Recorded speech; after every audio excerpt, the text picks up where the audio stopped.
So as of 1:30 today, of course, with the extra rain and with all of the winds that have been happening, what is happening is that on Algonquin, which had in the past had pumps, the pumps are not keeping up with the rain. So we do have a couple of houses that are really under extreme conditions, and so we've sent in extra people. We know that Red Cross is also there right as we speak. There'll be other houses that are compromised, but we have one or two that are in bad shape. The second thing is, so that's on the residential area, which tends to be the higher ground actually. What we know is in terms of the land itself, because this is a sandbar, and if you shake it, it can dissipate into the lake. We would have nothing left. So on Friday there was a breach here. That breach is much bigger now, and so the lake really has come in and on the island road between Gibraltar Point and Hanlan's.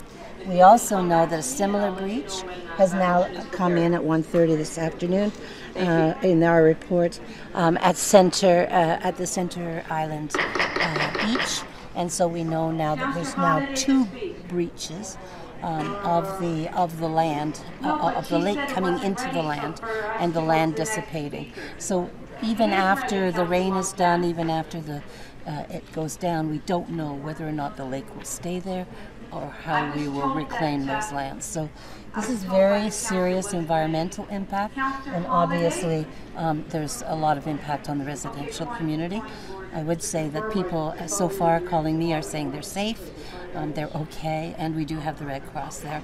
But people should not be going to the island if they need, unless they need to, and we are watching very carefully to make sure that people who live on the islanders, our precious islanders, are kept safe, and that we have sufficient staff, and thank goodness they've been so incredible that we have sufficient staff to work on mitigating the erosion as it's happening. Have you evacuated anyone? Has anyone been removed? We have not evacuated yet. We are hoping that we will not have to evacuate as long as there is sewer, water, and electricity. But we're watching very carefully on all three of those things to make sure that people can stay in their homes safely. If, in fact, they cannot, then the emergency risk management folks will pull them out. We know where we're going to put them, we're fine, but as long as they can stay comfortable, we will try and do that. So show me on the map the three breaches, or where the main breaches are. Council, please, if you can Main keep it breach down. since Friday has been here, in this road between here and Hanlan's Point.